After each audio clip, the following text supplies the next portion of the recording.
আজকে আমাদের বসার সাব ডিভিশনের আইসিআই টিমের লাস্ট ম্যাচ। তো টস পর্ব চলছে। টসে গেছে আমাদের আইসিআই টিমের সিনিয়র প্লেয়ার আবিদ হোসেন আর এগেন্স্ট টিমের প্লেয়ার রাহুল। আর আমাদের প্লেয়াররাই আছে। এখন দেখা যাক টসে কারা উইন হয়।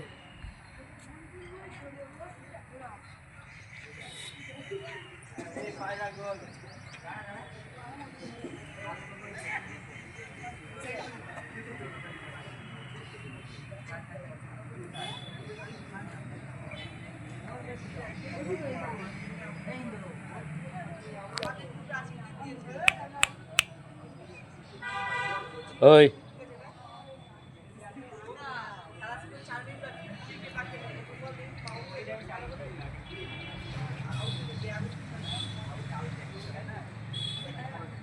টসে ওরা জিতে ব্যাটিং করার সিদ্ধান্ত নিয়েছে।